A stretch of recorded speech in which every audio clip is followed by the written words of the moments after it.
The Saxer Stones, presented by Dr. Narco Longo.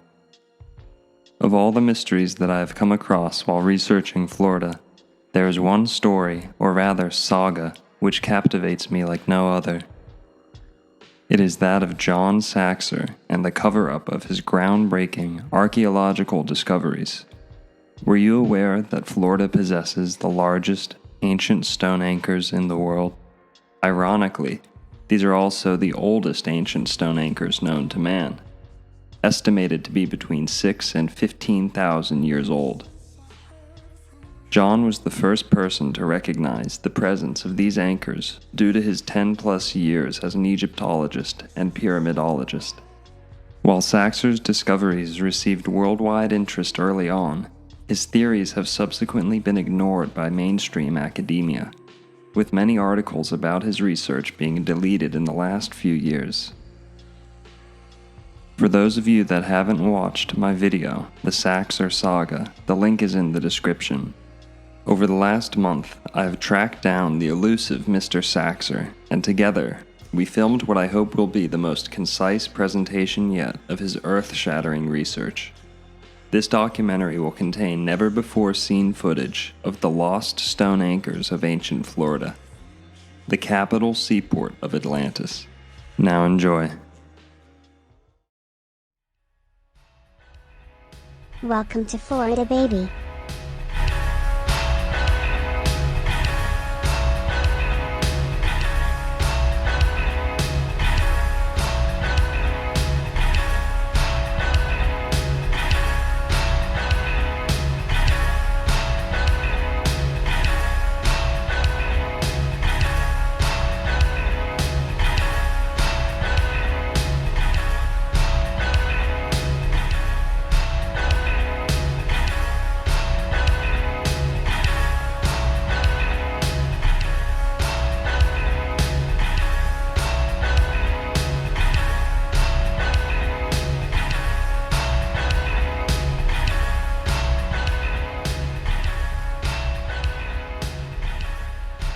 Introducing Dr. Narco Longo.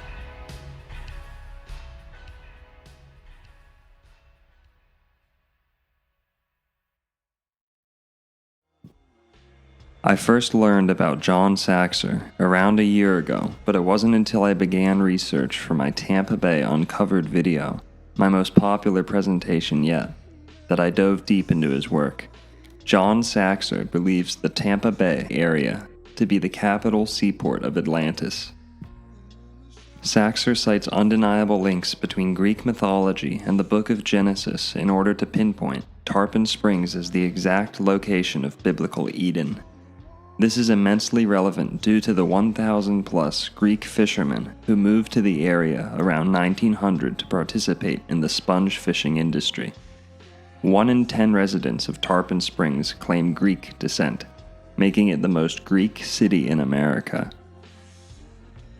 To Saxer, this is no coincidence. He believes that the most intuitive of the Greek, like salmon, have returned to their original spawning point here in Tarpon Springs, the true garden of Hesperides. As Saxer points out, paradise is never defined in the Bible, but rather comes directly from the Greek myth of the Garden of Hesperides. Paradies became paradise. To be clear, Saxer points to both North and South America being the greater Atlantis, with the natural deepwater port of Tampa Bay serving as its central harbor. Saxer asserts that Florida is the navel of the Earth, a type of energetic middle point between the North and South poles of the planet. This is what causes the Bermuda Triangle and the unusually high fertility of Florida's soil. Florida, the navel of the Earth, is where the naval fleet of Atlantis was docked before its sudden destruction by a great tsunami. Saxer's evidence for this is the more than 2,000 ancient stone anchors he has personally identified along the west coast of Florida, with an unusually high concentration in Pinellas and Pasco counties. These stones are too large to have been used by conventional men of conventional means. During my production of the Saxer Saga, I found it impossible to locate a single picture of these megalithic stone anchors on the internet, let alone any type of official information. All I had was a handful of images from poorly produced video interviews of John.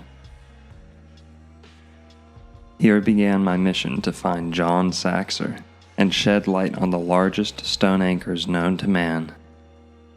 All of my attempts to reach John by phone and the internet had failed, and I had just about given up on speaking with him, so I published the Saxer Saga. Actually, I assumed he was dead. That was until a subscriber from the area notified me that he had recently seen John. Around this exact time, a user began commenting on my videos with the profile name John Saxer. It had no content or information, but spoke in Saxer's unmistakable style. Attempts to reach this user were also in vain. With no other clues to go off of, my girlfriend and I got into our van and headed to Tarpon Springs. On the way there, I called Neptune Cyclery, where John could be seen working in a 10-year-old video, and the owner said he did in fact still work there, but he hadn't seen him in a couple days, which was unusual. He didn't have a phone number or address for John, but gave me the name of a neighborhood, so I started looking door to door, asking if people knew a John Saxer.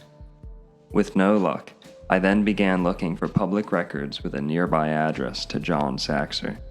I found one 5 minutes away and drove there immediately. It was there in the front yard of that address that we hit the jackpot. After speaking briefly with an elderly woman, I approached the driveway and a man called out to me. "So you're looking for John Saxer, huh? If I help you find him, will you help me kill him?" And that's how we met Mike Breidenbaker. Mike, who introduced himself as Drywall Mike, led us to John's house in exchange for a pack of cigarettes. On the way there, Mike informed me he not only knew John, but was a crew member of the AquaQuest, a research vessel that found evidence of quote-unquote Atlantis in the Bahamas. After locating John's house, we let ourselves in the gate.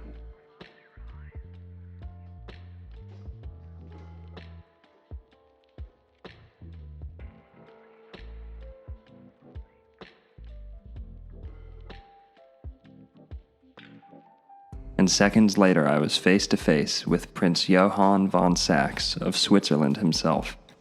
John was 70 years old, but very youthful in spirit.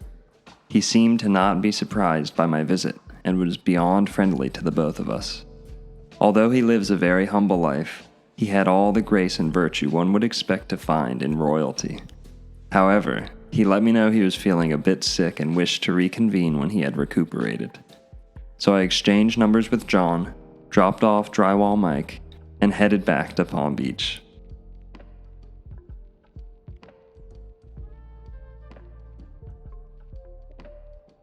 A week later, we returned to the Tampa Bay area, this time joined by our cat. I arranged to pick up John and spend the day visiting as many stone anchors as possible. He decided to take us chronologically through his discoveries, which I agreed was a good idea. Allow us to begin here with the first anomalous stone John noticed in Florida. We're right here at the Magnuson Hotel. My friend Gus owns the Magnuson with his daughter and son, I think. And I'm looking up on my map. It says Gulf Harbors. And if you look at Gulf Harbors, this whole area leading out into the Gulf is what I believe where Atlantis was, because this was the entrance point to Atlantis. And we're going to go right over there and we're going to go take a look at a rock with the face of Atlas and his wife Hesperus on it, and also a dragon footprint. So let's walk over there and take a look. It's appropriate to have the captain's hat on, isn't it?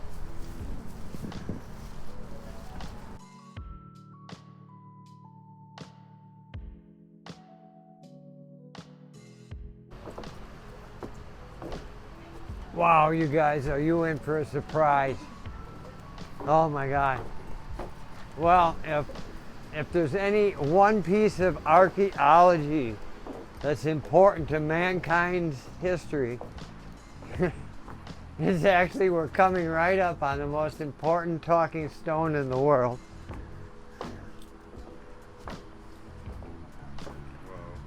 This is the signpost of Atlantis. This is the actual stone that was carved so that many thousands of years later, if someone would come upon it, they would be able to tell it that this was a stone that was the center of Atlantis. What the hell? There is no more important archaeological find that I can think of, because this is the oldest, most telling archaeology. Look at the rope marks on the top. The face of Atlas over here with the starfish crown. The face of his wife, Hesperus, down there. And then the footprint of the dragon that they had laid in. The dragon's claws are footprinted right in there. You see all these things? You see how those ropes go across there? So this was aboard the biggest ark out there because this was a used ark anchor, and they loved their anchor so much they made pictures on them. So this is Atlas and Hesperus and their center of their kingdom, which would be Atlantis, right where it should be, where there's a harbor where they can go out to sea and come back and forth.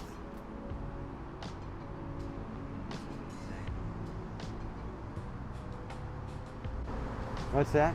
I said this is insane. You can see can you see the Yeah, I got the face. face? Can you see the starfish crown on the face?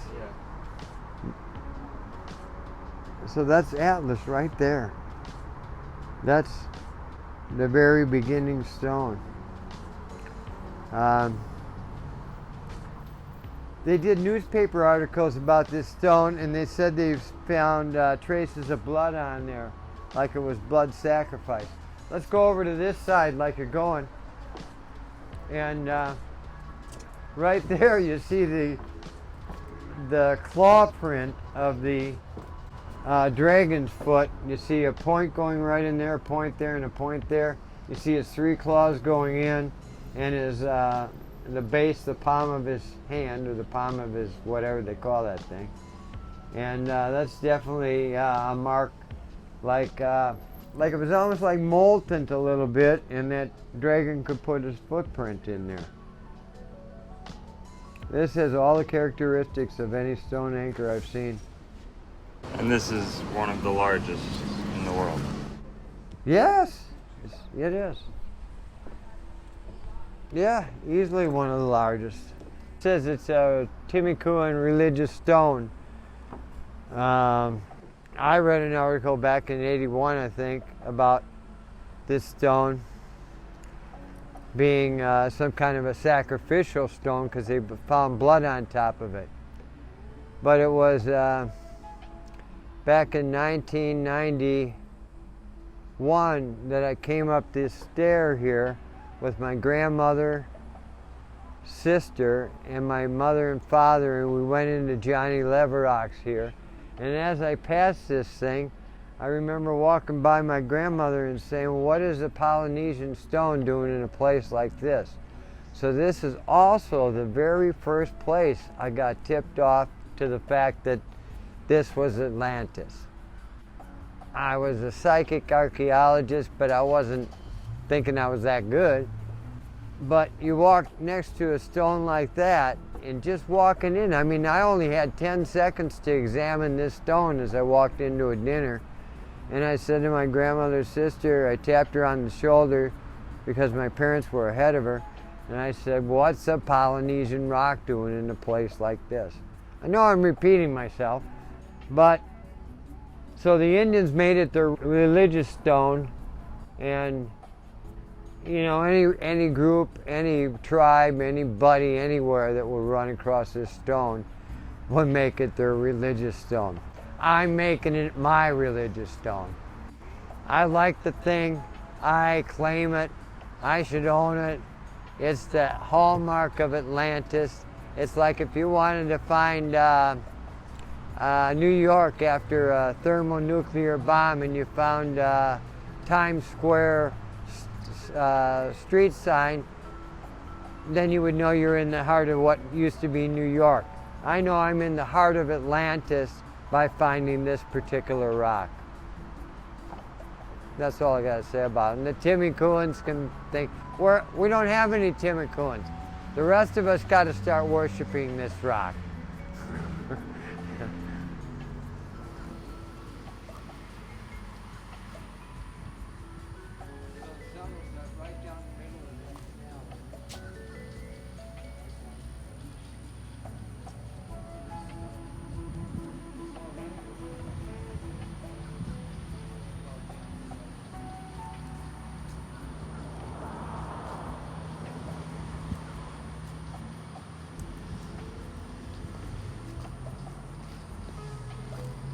Make sense? So they used to sell acres of land in Tarpon Springs for $100 an acre. And with that went an ad saying that, I can find that ad for you sometime, that says $100 an acre, original and only Garden of Eden.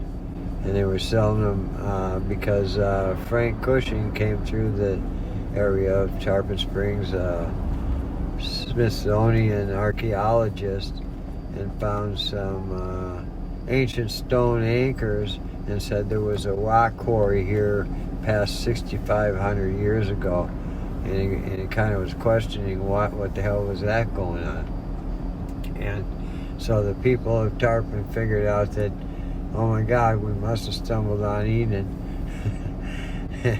And let's keep it quiet. You know, after they put out the ads, they realized they may have let the cat out of the bag.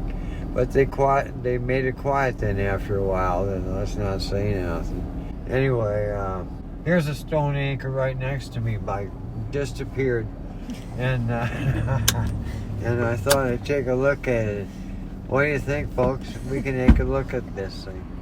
Over here at the first rock, I noticed really there was a stone anchor because it had a hole in it.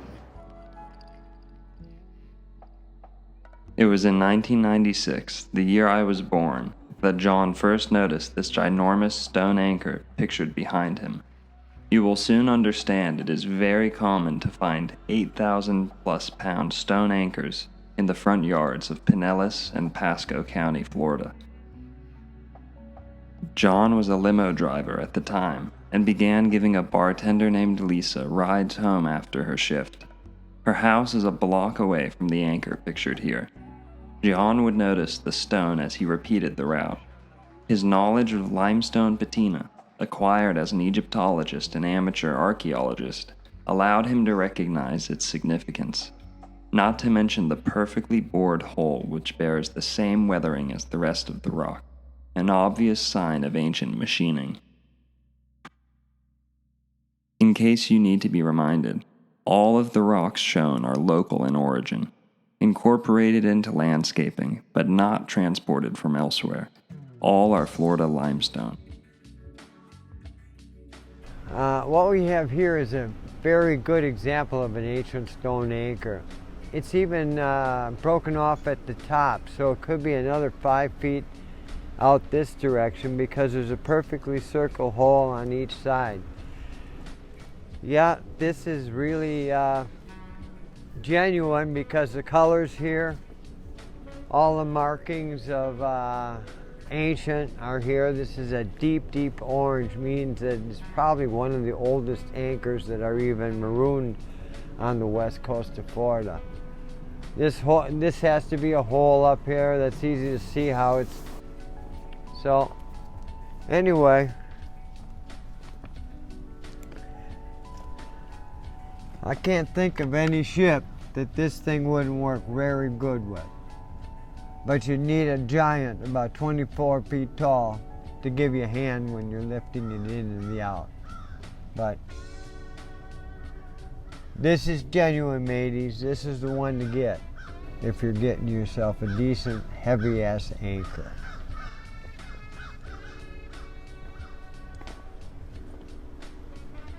It's for sale, folks. Everything's for sale. I don't care if you got to get down to your last $1 billion. I say get the thing. How tall are you, John? No, I'm just 5'10", and this thing's, I don't know, what would you say, 9 feet or 10 feet? That's at least 10 feet. It weighs at least 5 tons, 10,000 pounds. It's one of the most creative ones that I've seen. I guess they're calling it the Silver Spur around here.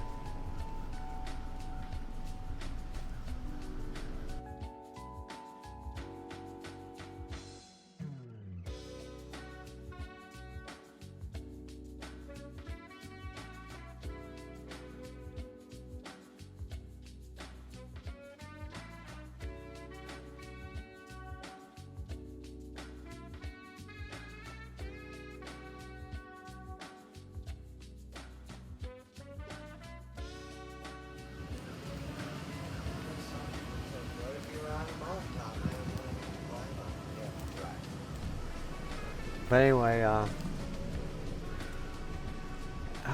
that brings me to a point here. What we'll find is we'll find anchors like this somewhere, and then because of the wave that came through the state, it's about 10 degrees north of east. So you'll find another piece of the rock somewhere down the line that way. And it's like putting together some kind of jigsaw puzzle of battered stones, but they do match up, and it's just a matter of locating them all and, you know, cataloging them all. So anyway, that's this one in Holiday. A magical place if you know where to look and what to look at. I'd like to put this stone in the stone anchor circle that we're gonna have over in Tarpon Springs near Spring Bayou of nothing but ancient stone anchors. I kept passing this thing too, so then I had 2 stone anchors to try to draw a conclusion to as to why these stones are turning up around Florida with almost exactly round holes. It was a mystery to me that I wanted to solve. And so I came by this one about 5 times too. So when I finally realized that they were ancient anchor stones, that's when I was able to put 2 and 2 together, and I could have an answer for both of them. And many more of them too that I'd seen around Florida. Well, this is another perfect example of an ancient stone anchor. In fact, Bill Donato was in town, an archaeologist from Buena Vista, California. And he pointed out to the Channel 8 TV crew all the marks of a stone anchor, what to look for. The rope marks, you know, faces, because they took time to do faces, and perfectly round holes to hold the ropes. So this is really a great example. It looks like it's been washed, but still you can see the age in the stone. You can see a rope line coming down here, another rope line coming down here. You even see them coming off this side and this side. So, and I'm assuming they'll be coming off this side too. Same way, you know, because they're probably tied the same way. So the rope marks are showing up this way and this way and this way and this way. And this way coming in here, you can see this one. You can see that one, you can see that one. It's a perfect example of rope marks. Can you see them? Can you point out a rope mark? Yeah. Yeah. This one is a perfect example of rope marks. There must be 30 rope marks on that thing. They don't get much better than this as far as proof that there was a maritime fleet off the coast of Florida. So I hope you like this stone, because they don't get much better than this.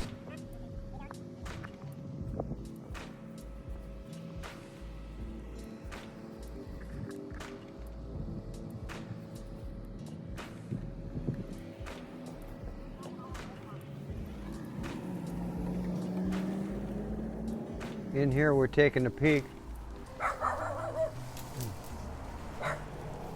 Why don't you try to help by moving that way? I want to see what we can get.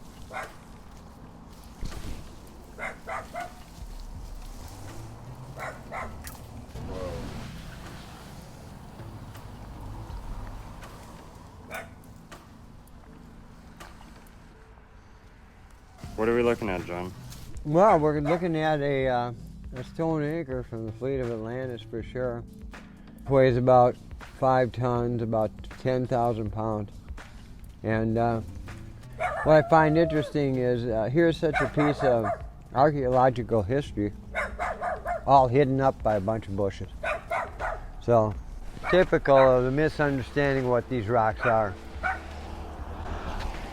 I'm going to try to see if I can get this one for the stone circle that we're going to put in Tarpon Springs, because this one's so nice and they don't even care to have it displayed, and it would make a perfect example of an ancient stone anchor for a mighty ship, a ship the size of a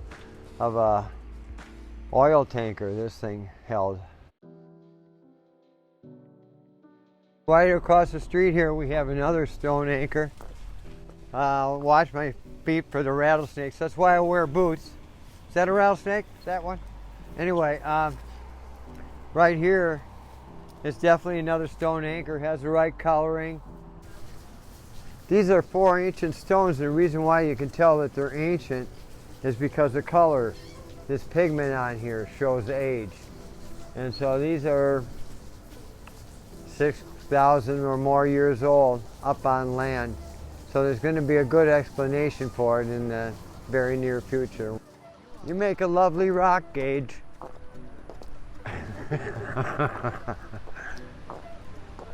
We needed her for this part of the place because they'd rather look at you on a rock than me on a rock, you know. This hole, if you look at this hole coming down through this side, it's too perfect. Must have been attached to another piece. This might be where the hole was in this one. It's hard to tell on some of them. Again, that age, the orange really shows its age. Now some of the people actually take pressure washers and they'll wash off the age of a rock. I've seen them go so far as to take sledgehammers out and destroy stone anchors because they didn't want, it was against their church beliefs, so they didn't want the stone anchor in the front of their church. Let's go over here to this one. This one's quite nice. It's huge. It's big. It's huge. It's big.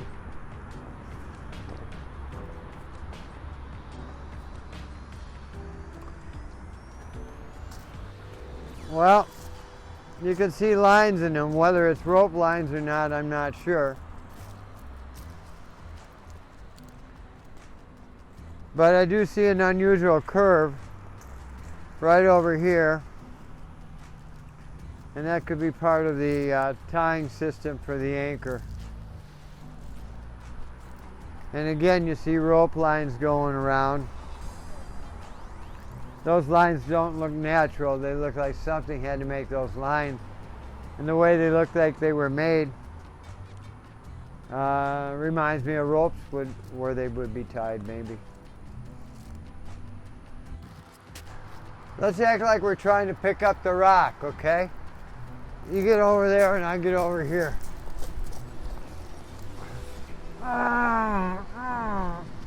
It's just not working. And that's a big curve This on that guy, side, too. right? Down from here. That's huge, isn't it? You look down.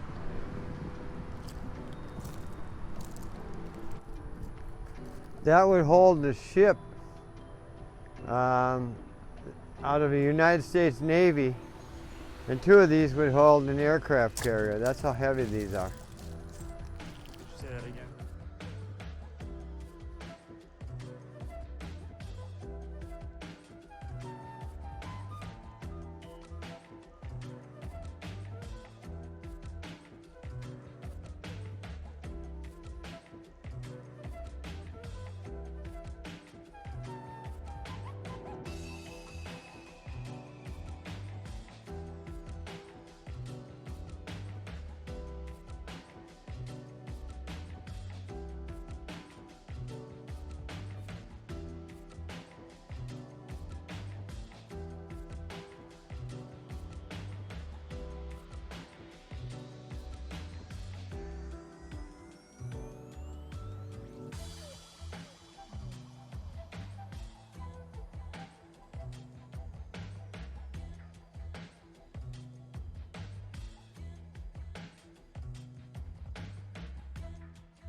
Here too.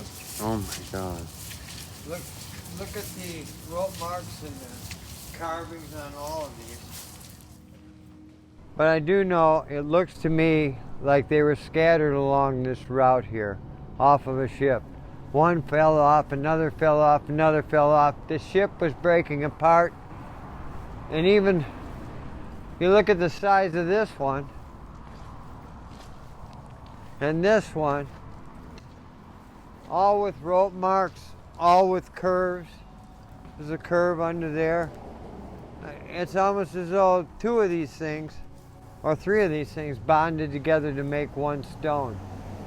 So when they are that big, you start to wonder the size of the people that were using these stones. This thing's huge and slippery. So, I don't know. There's just too many in the area for it to be haphazard. Most of everything else is sand level. These things stick out of the sand like a sore thumb. They demand for archaeologists to answer the question, why are we here? And once you answer the question why we are here, according to the rocks, if they're asking the question, we can get the answer to why we're here. That's all I got to say about all these big rocks over here. We had spent hours looking at anchors and decided to head back to John's place.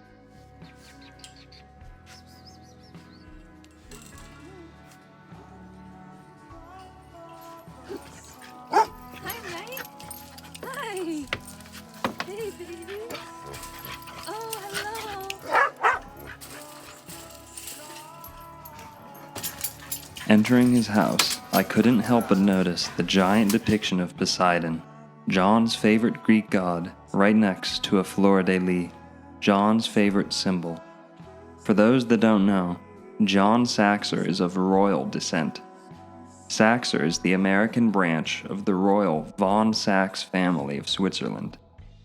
This family was a central bloodline of the Merovingian dynasty and traces their name back to Jacob and his father, Isaac, from the Bible. Von Sax meaning the line of Isaac. and thus we find the Sax dynasty of Spain, the Saxons of Germany, and of course, the not-so-wonderful Saxe-Coburg-Gotha royal family of Britain, who changed their name to Windsor during World War I to obscure their German heritage. John was able to show me hard copies of family trees that validate his lineage.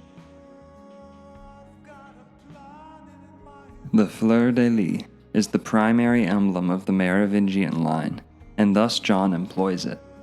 Poseidon, being the godfather of Atlantis, is also held in high regard by John. Upon seeing these two together, I could not help but remember seeing them in tandem elsewhere. It was in a book of illustrations of the Bok Tower, built by Edward Bok in 1929, only 60 miles from Tampa Bay. Bok seems to have known the area was Eden. He himself likened his gardens to the biblical paradise, and had the scenes of Genesis etched into the walls of his glorious marble tower.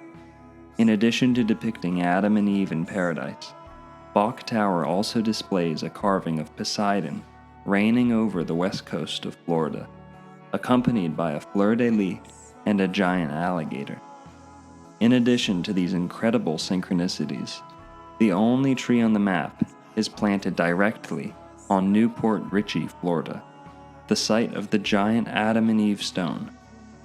I would go as far as to say the ferns at its base could very well be the spouting water of a fountain. Are these symbols Bok's way of telling us the precise location of Eden?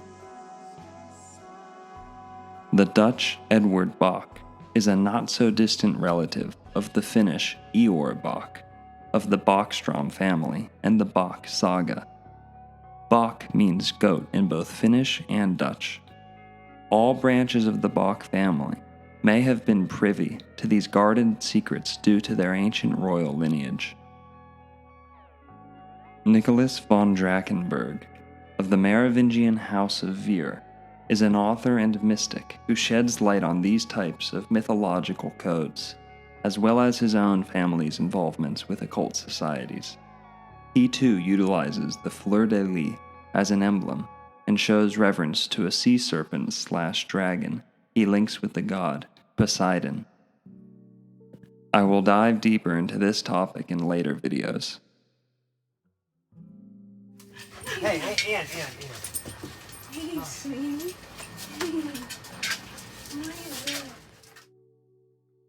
John showed us various copies of the articles written about his findings, as well as his 1983 patent for a quartz crystal capstone pyramid bed. It was getting late, so we said goodnight to John. I was also to be a guest on the Tampa-based PalmWave Podcast later that night, so we began the short drive.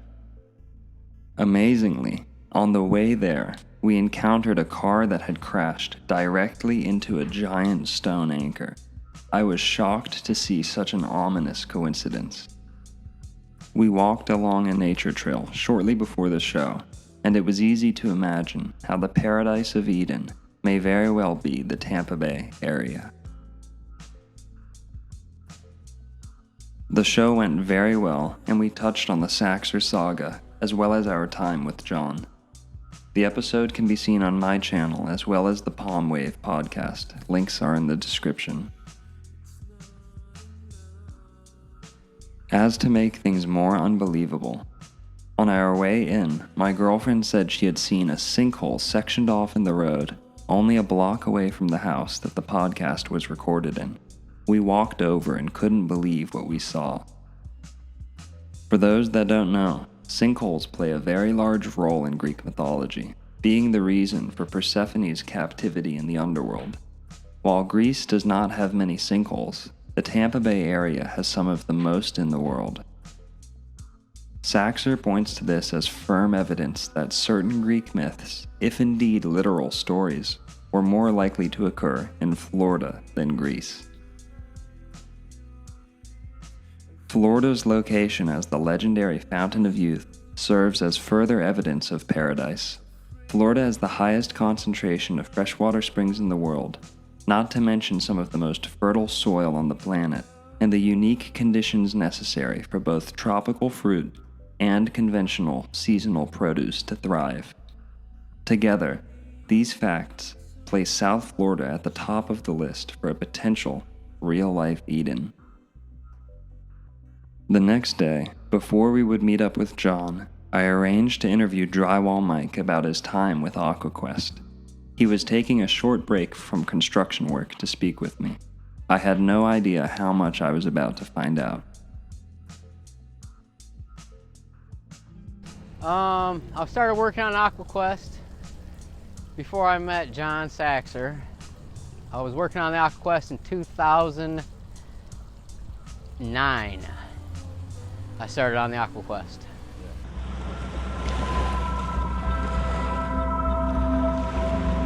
This is the RV research vessel AquaQuest out of Tarpon Springs, Florida, 65 feet in length. The captain is Robert Maine. This is the vessel that we use in all our investigations and surveys, archaeological and otherwise, RV AquaQuest. And then I met John Saxer somewhere in between my career on the AquaQuest. He come up to me and he had already spoken to the owner of the AquaQuest, wondering about stone anchors off the shore of Tarpon Springs, because he maybe believed Atlantis was right here off Tarpon Springs. And I don't know if they ever did anything on that. So what were you doing under AquaQuest? When did you join AquaQuest, and what was your role with the whole thing? I joined as a deckhand on AquaQuest, but shortly learned how to survey and deep water dive and salvage and recover, which we worked on shipwrecks. We dove on other areas where there were supposed shipwrecks, surveyed on them, and then found targets to dive on. And we found a few things, 400-year-old cannonballs and stuff like that. Yeah. How about any stone anchors? I hadn't personally found stone anchors. The AquaQuest has. Yeah. The other guy over there, he was there part of that. So yeah, I'm right in there with the top survey guys. Nice. The #1 survey guy is James Kelly Garrett from the AquaQuest. Boo Boo.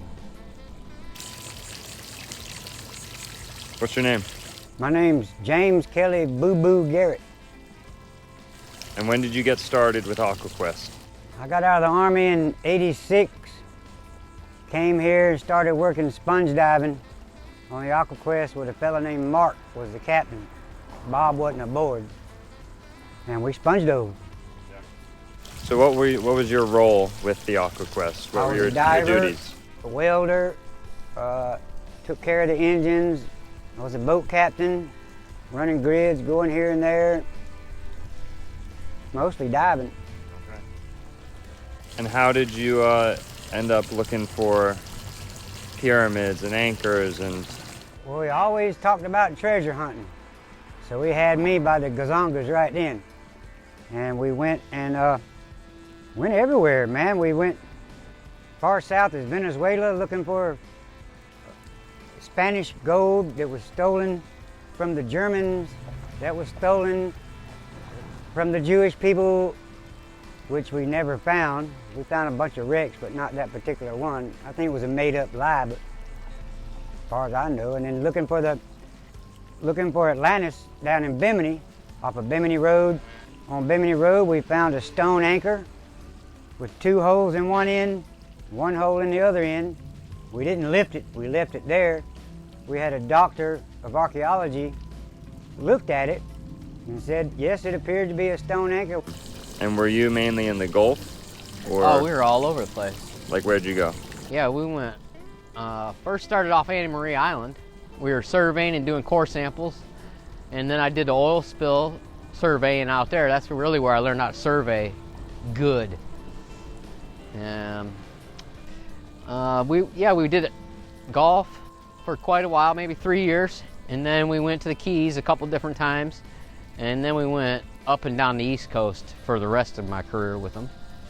That was interesting.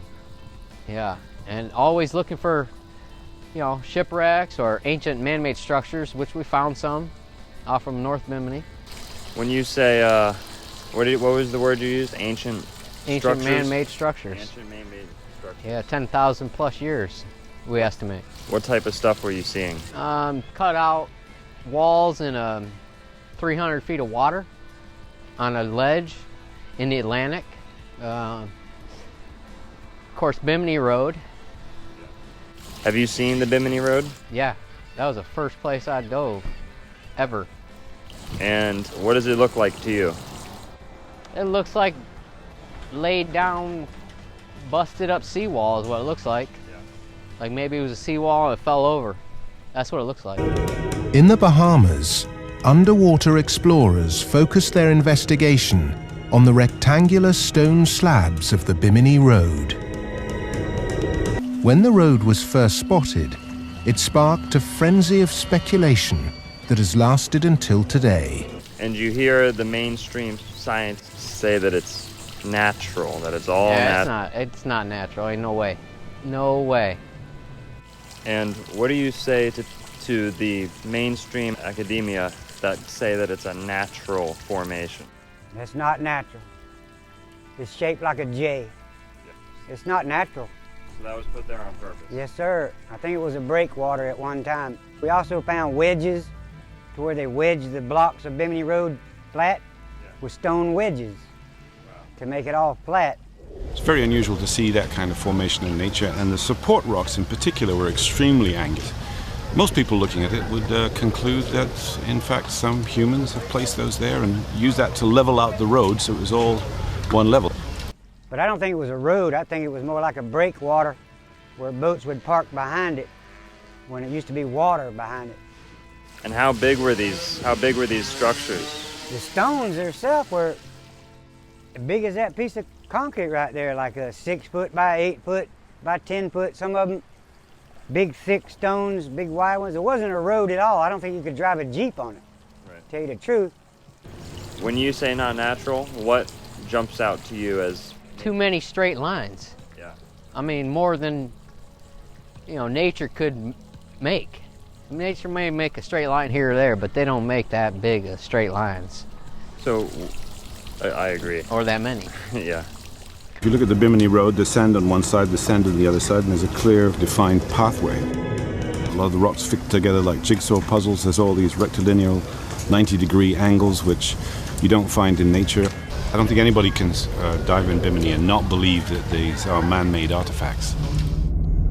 So, how about people talk about pyramids off the Bahamas? Yeah, we found one. Yeah? Yeah. And how did that come to be?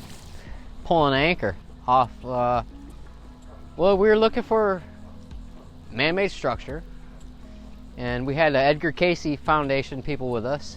We've been mounting these expeditions with the ARE, the Association for Research and Enlightenment, and part of the Edgar Cayce Foundation. And what we've been looking for is evidence of lost civilization of Atlantis. This has been one of the prime objectives of the ARE, at least in their Bimini projects. And in the channel in the South Bimini, we found some pyramids. We moved some sand and found the top of a pyramid. Yeah. And we were pulling the anchor. It was hung up on something, and it was hung up on what looked to be the top of a step object. Step pyramid. Yeah, which only stuck out maybe 2 or 3 feet out of the sand in a fairly shallow amount of water. As we were freeing an anchor, one of the divers saw a pyramid-shaped object on the bottom. As I'm swimming up to the anchor, an object caught my attention over to my right side.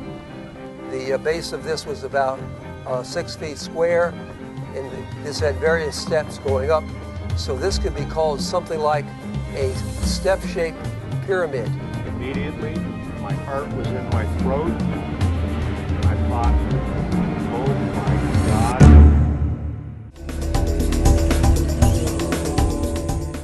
Right, and if it's that deep into the water, that means it must be a lot older than anything on land because the sea level's changed. Yeah, sea level change, and you know, we're working on pulling permits to dig on it. But we dug on it a little bit just to confirm what we thought it may be, which it was. It was a pyramid-shaped object. It was limestone? I believe so. Yeah. I believe so, but I'm not a geologist. Yeah. But I believe so. So around that Bimini Wall area is where you found the pyramid? Yeah, it's right off from Bimini Island, North Bimini. Okay. What else? Anything else out of the ordinary you found? We had found like I said, a cutout, maybe doorways or something into the side of the ledge, which may have been a mountain at the time. Wow. And also like trail, maybe walking paths going down, like switchback. Yeah. Like switchback down that. I've seen pictures. Yeah. And that was 300 feet of water in the Atlantic. But we also found roads that go down the front of the seawall there that go down to damn near 280 feet of water that cross, and every place they stop to cross again, there's square holes cut in the rocks. Wow. And it goes down like this to like almost 300 feet of water. And it's like a roadway. And we found foundations of buildings on the top in shallower water, like 70 feet of water. We found building foundations. We found around like a lighthouse foundation that was shaped like a pizza with cuts. Wow. And all kind of stuff. You found a cannonball. Yeah, but that was from I want to say 1500s, Yeah. something like that. That was off Key West. An old anchor, giant anchor. Yeah. I could swim through the metal loop that they hooked that chain to. Really? Yeah. Good, 'cause I think I heard him yelling my name. Did you hear that? No. I think I did. But anyway, so what? I don't care. We went to what they think was what's that well where you drink water and live forever? Fountain of Youth? Fountain of Youth. We think we found that, but I'm not sure because I'm just a diver, boat driver. I'm not a doctor or scientist or anything. Anything else you found that people maybe don't know about? Well, Or in the Dominican Republic, we found a wreck off a ship called the La Villette, which was a French ship that was resupplying the fort of Hispaniola with cannons, paychecks. We found 3 cannons. I found some ivory dice and some ivory dominoes. And I found a bunch of different bolts, this and that. We found a Spanish sword hilt that was rubied. Wow. We found like 5,000 artifacts that went in a museum there in Dominican Republic. Wow. So then we found the copper ore wreck. This turned out to be gold ore, not copper, off of North Carolina in 140 feet of water, which turned out to be gold, not copper. Copper turns green, gold don't. So they just called it a copper wreck so that they didn't have to pay the duty on gold ore. It came from the mines of Potosi in Cuba, and it sank in 1923. Wow. It's still there with 6,000 tons of ore laying on it. Now one more thing. You've seen some of the anchors that John Saxer points out? The stone ones? The gigantic stone one? No, the one we found, I couldn't tell you how much it weighed. It was off of Bimini, and it was about this tall. It was sort of triangular shaped. Went down to another one at the bottom and had a hole in the bottom and 2 holes in the top. It was laying flat. We didn't move it. We got some footage of it, and the doctor went down and looked at it. He said, "Yeah, that's an anchor, ancient." So with all this stuff underwater, that kind of means that it had to be at least 7,000-10,000 years old, because Well, the the sea last levels. ice age, the sea levels dropped about 300 feet. Yeah. So what we found at the bottom of that cliff was damn near 300 feet deep. Wow. And the stuff that's underwater, the old foundations, they're like 80 feet deep, 60, 80. So sea levels have risen and dropped. It's not because of global warming or climate change. It's because it's the tail end of an ice age. That's all the hell it is. Yeah, you're right. I don't know what happened to people's IQs over the past 20 years, but they've dropped. Why don't you think this gets the attention it deserves? Because half the people on the planet don't even believe it ever existed. They don't know what an ice age is. Hell, my cousin graduated college with a degree, and she never even heard of Pangea. These people that think this planet's young, they're mistaken. This planet's very, very old. So when you see all these artifacts, does that bring Atlantis to mind, you think? Not necessarily just Atlantis. Atlantis is just a story in a book. It maybe existed, it maybe it didn't, I don't know. But when the sea level was 300 feet lower than it is today, I guarantee you there's other foundations and other artifacts that deep. That deep. And depending on how far it rises when the ice age melts, like we're at the tail end of an ice age now, but the water hasn't come up 2 inches since I've been here, since '86. So these global warming climate people think that this is gonna flood the, no, it ain't. You know what they do? They take pictures of high tide, then compare it to low tide and say, this is 50 years apart. Roger, no it ain't, it's not. Yeah. It's the moon. Yeah. But people are so stupid, they don't know. They'll believe anything they're told. Yeah. Just saying. All right. How about Mr. Saxer? When did you meet John Saxer? Probably back around 86, 87, when I first got here. And when did you start hearing his theories? I heard of his theories about the stone anchors everywhere. He even showed me a couple over here off of, I forget this road, but those, I don't think they're stone anchors. I think if you go to the other coast, around Daytona and north, you'll see the coquina rock, where there's holes in it to where it's just the water pressure that makes the holes, and they'd buy them, bring them over here, put them in people's front yards. That's what I think that is. I don't think those are anchors. They're way too big. How is a ship going to deploy that? So that's the main argument against it being an anchor, is it's too big. It's too big in my opinion. Because it would have needed. It would have been too hard to deploy. Because my theory is way too hard to deploy. Yeah. The anchors we found were this tall, this wide at the top, and go down a little narrow at the bottom, and they have 3 holes. Those are for lines. And what about ballasts? Ballast stones you can find, there's several ballast stones out here. Yeah. The ballast stones were used to weight a ship before it goes to pick up its cargo. When it starts picking its cargo up, the ballast stones come out. That's why you'll find them pretty much in one spot, but it probably won't be one pile, it might be 2 or 3 piles, because they're throwing them off the ship. Now, if you find a ballast pile, like on the Atlantic side, you might have a couple of cannons. When the treasures get ripped out of the bellies of ships, that's usually where you find the ballast piles. Because it'll tear the bottom out. The ship might go back and forth during storms and tear apart, but once it tears its belly out, and its belly holds a treasure few have ever seen, that's the ballast pile with the cannons and the gold and whatnot. I later found out that the crew of the AquaQuest was held against their will in a Honduran jail cell for 50 days a couple of years ago. They were a little reluctant to go into some details, and I can't blame them. By all accounts, the crew of the AquaQuest was doing nothing wrong when they were caught up in an extortion scheme over false charges. The AquaQuest cruised into port, and never before did a crew of 6 salvage workers feel so loved. There were hugs all around, and American flags waving too.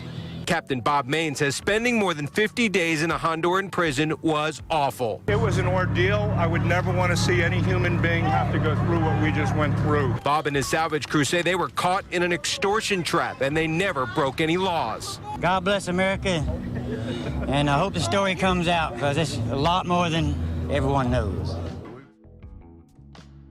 We met up with John and spent the day looking for stones in Clearwater, Dunedin, and Indian Rocks Beach. Dunedin has Eden in its name. Indian Rocks Beach couldn't be more obvious, but the inhabitants of these towns are oblivious to their ancient stone anchors of Atlantis.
That this stone is a very heavy stone. It's probably 8,000 pounds or 4 tons. It's got a little branch coming out here. The main body's right in there. And I don't know if we can see an actual hole. There is one. But there's partial holes drilled through. And we're here at Indian Rocks Beach. And this would have been one of the rocks that the Indians were calling Indian rocks. But you could tell that you can get a whole tribe of Indians around this particular rock and it wouldn't budge. It's too big to be an Indian rock. More likely, it goes back to the myths and legends of Atlantis when they used to have titans. And this particular rock would have taken at least 2 or 3 titans to lift. And the titans were 20 to 29 feet tall. So if you had an average 24-foot titan, it'd be like us lifting up a bowling ball. So that's the only way these things can be moved. They can't be moved by Indian tribes. And how would they end up on a hill? Right, and we're at Indian Shores, just south of Clearwater, and on the west side of Clearwater, and we're on a hill. And so if you have a tidal wave coming off the Gulf of Mexico, and it's coming this direction and heading east, the ship that this was attached to would rub along and twirl in the ground, and this would break off of the ship because it's hitting the high spot, a hill. Driving through Clearwater, John explained to us how the Church of Scientology has been steadily buying up the entire city.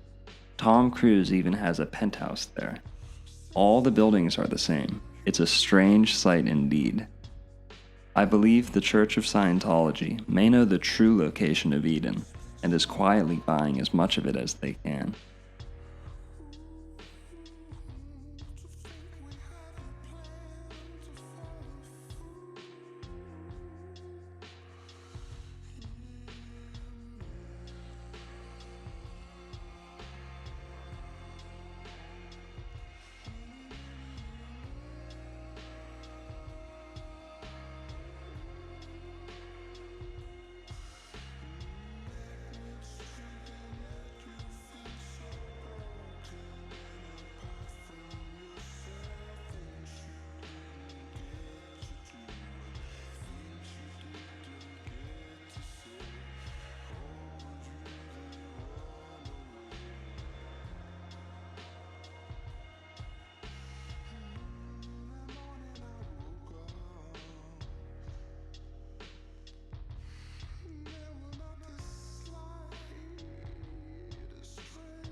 From there, John took us to Crystal Beach, where we saw over 100 megaliths scattered in one small park.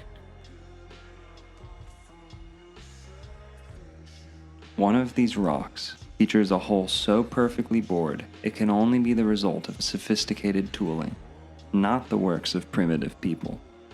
While there is much evidence of stones like this elsewhere, having holes bored through them to align with certain stars, these ancient stones have been moved time and time again. John specifically remembers this hole pointing out over the ocean only a couple years ago.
Some either ballast stones or stone anchors. But there's so many of them that there must have been a ship, a huge ship, that came over the shores here and up on the land. And these have all the orange color that you see on an ancient rock. This curve down here looks man-made. There's a couple curves on here that look man-made, but they look like the rock has been worked. Not so much for these, but still, these would have been ballast stones on the big ship. And then as we come down to the water, we see a whole bunch of these stones.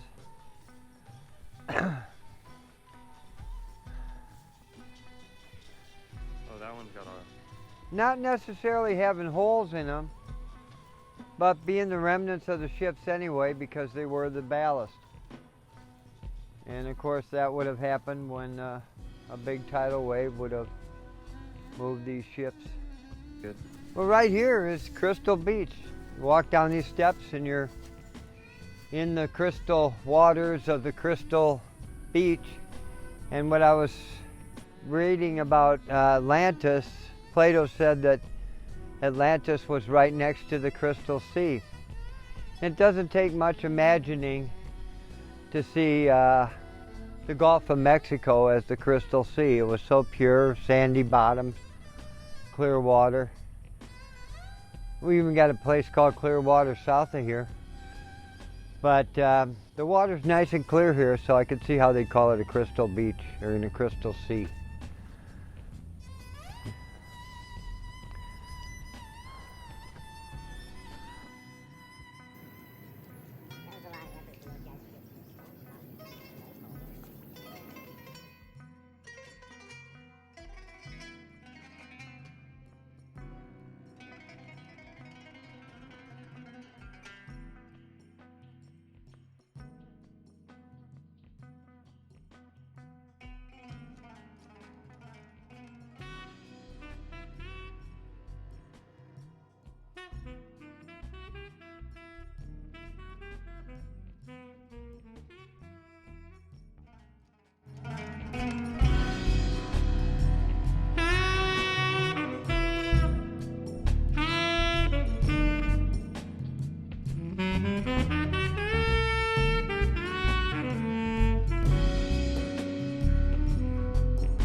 As evening approached, John took us to see a portal to the Here's where I Underworld. used to live. He believes it to on be Orange about Street. 120 This is where years I thought I old, found built and by may a have Greek found family. a doorway It to was the common in underworld. Greece for Spartan girls to be used as oracles to converse with Seems to be a ancestors in the construction underworld. site right now. This practice was transplanted to that Tarpon was Springs by completely Greek buried immigrants, and when is I the moved likely down here. You explanation couldn't for see it, such it an was a mound. unusual monument. And so to dig it out took us like 4 dump trucks. The top of And the guy you were monument is talking not to on the phone limestone, today, but Peter granite, it seems Kostantakis, like. used to own this property, and he This helped me with the complicates pickup things, trucks. seeing as how Uncovered. pretty much Let's go take everything a quick stone look. in Florida is limestone. This granite would have had to have been I lived in crafted this to building certain for 3 years. specifications, then I had transported to stockade Florida. fence and tarp over it. Stockade fence and tarp, and lived there for 3 years. Well, it's filled in a bit. It comes out a little bit farther than this. Here's the keyhole entrance.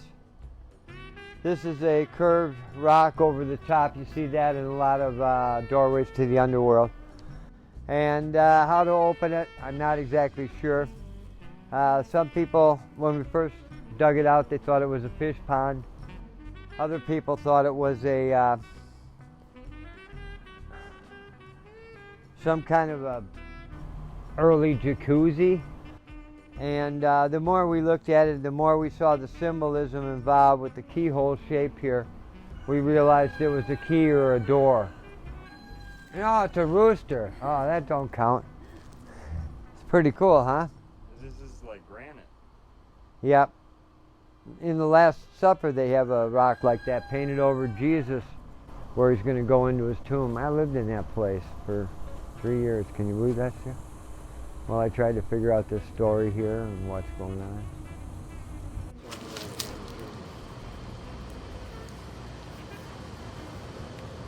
That's my theory. I'm sticking to it until some space aliens from another planet come and tell me. That's a lovely thing that they did here, isn't it, really?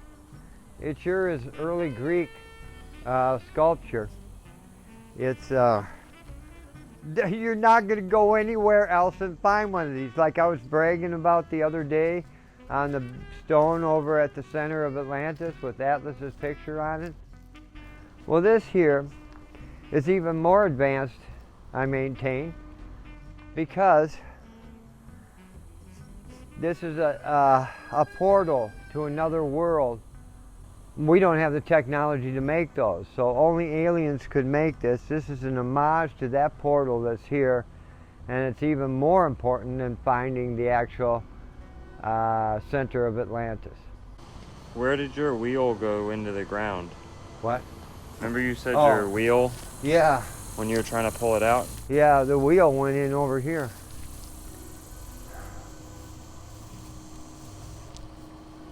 Like right in here. And in fact, the ground, if Is you... it right here where they filled it in? Might have been, yeah. But it was right about here. Yeah. So we should probably head out while we can. You want to take a picture of the house I used to live in for 3 years, trying to figure out this mystery over here of the portal to the underworld. The next morning, we visited some stone anchors John had pointed out on a map. He had some errands to do before we could meet up, so we went alone. We were not disappointed. One anchor looked more like an anchor than any others we had seen, and featured 4 separately bored, parallel holes. This stone alone refutes all possibility of these holes being remotely natural.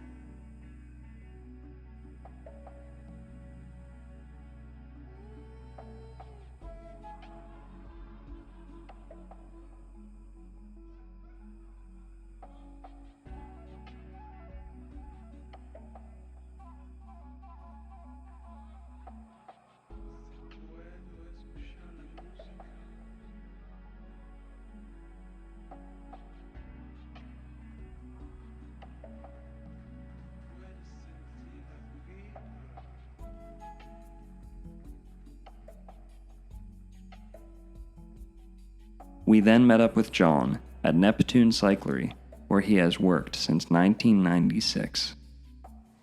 So the Neptune is where I work, Neptune Cyclery and Lounge, and I want you to take a look inside. Come on, folks. Just recently, over the last 3 years, we started selling these electric e-bikes. The public's gone nuts for them. They go up and down the trail all the time. They come in pretending that they're going to pedal their bike, but you usually see people just cruising along on the electric power.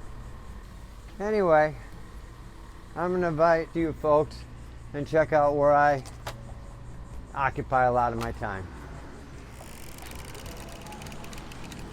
This is Eddie, the bike store owner. Eddie's a multi-champion bike racer. And these two have put together the show that we're doing. I gotta watch it, yeah.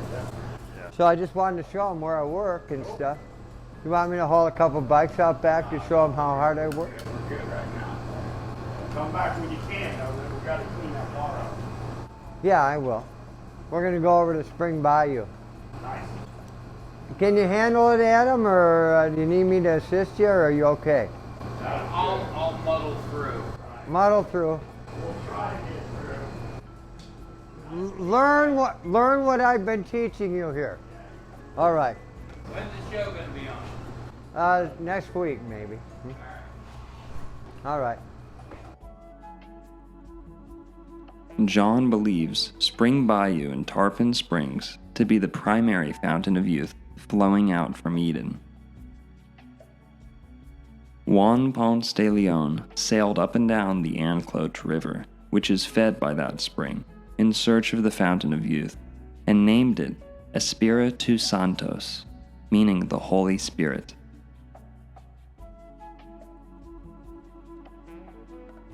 We're going to go to the top of the hill.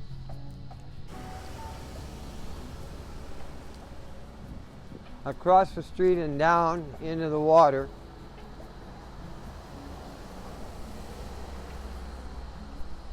is what we call Spring Bayou. This spring is world famous because of the Epiphany ceremony that takes place here every year here at January 6th. And it's also famous because there's a lot of manatees that come in here from the Anclote power plant. The water's warmer during the winter. And sometimes you can see up to 20 or 30 manatees swimming in this spring.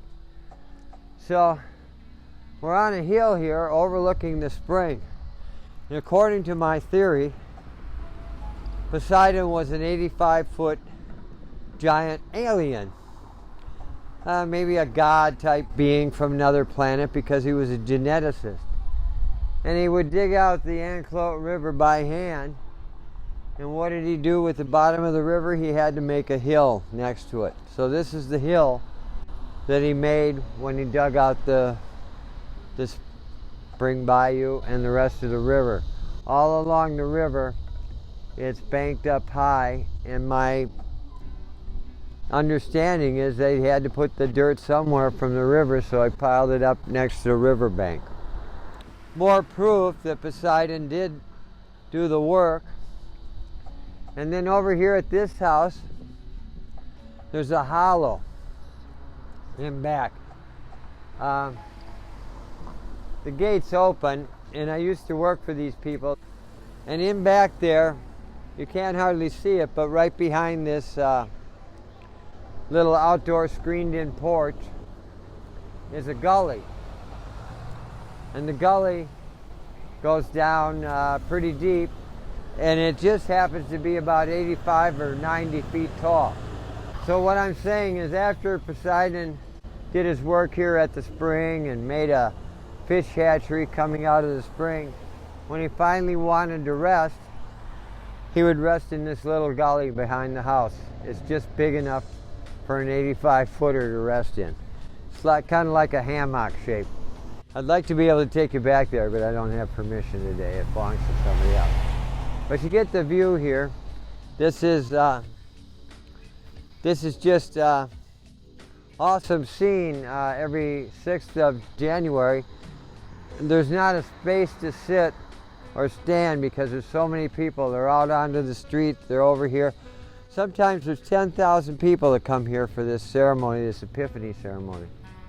And the Archbishop will get out over on that jutty of concrete there, and he'll throw the cross out. He'll try to throw it into the middle, and there's a whole ring of little boats around here, and they all go diving in.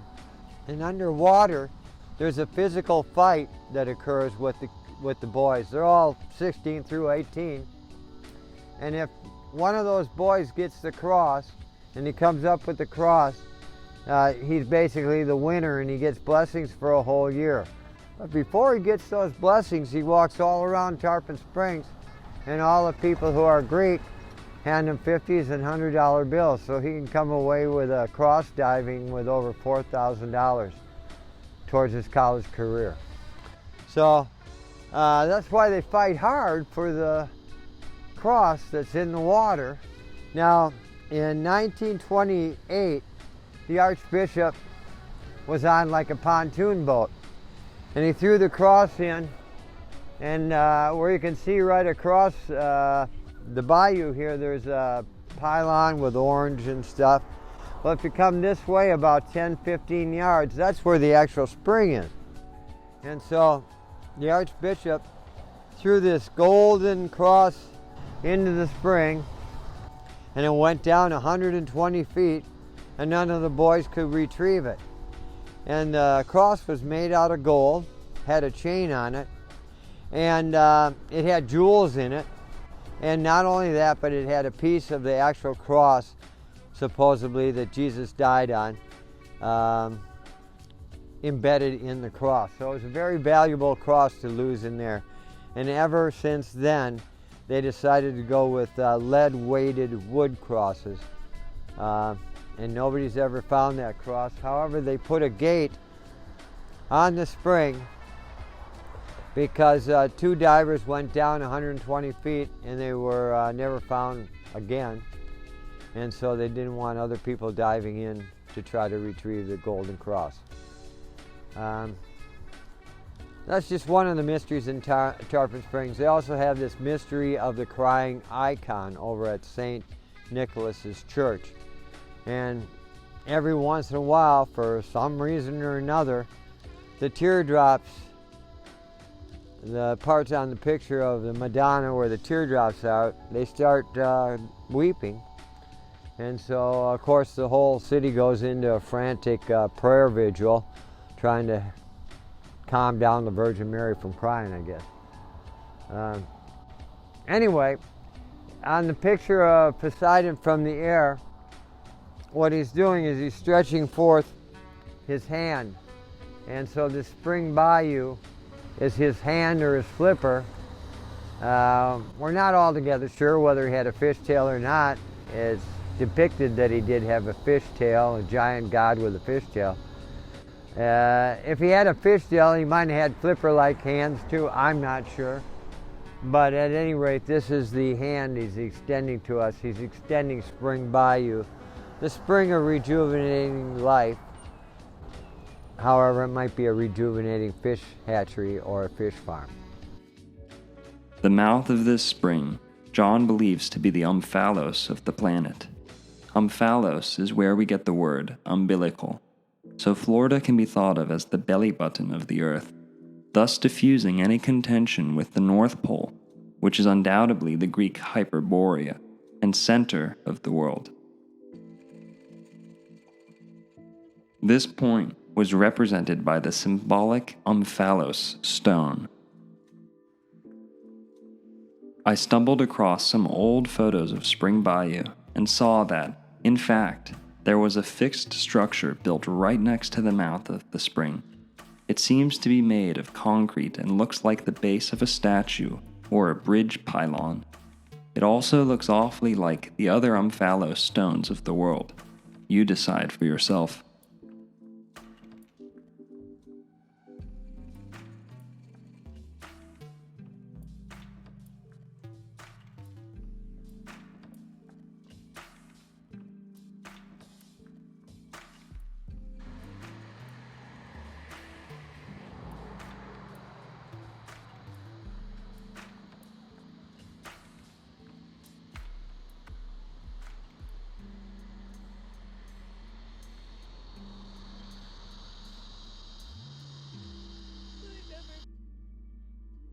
At the end of our journey, John decided to show us the location of a soon-to-be stone circle in Tarpon Springs. He has been working with the mayor of the city to bring the area's stone anchors to a single site that will serve as a monument to their ancient mystery. We will be working on a petition to help make sure this project comes to fruition. What John needs most is support from the public. I will also be working with John to create a registry of every stone anchor in Florida, so we can bring attention to their significance. If you know of some, please contact me. I hope you've enjoyed this video, as it was my first true documentary.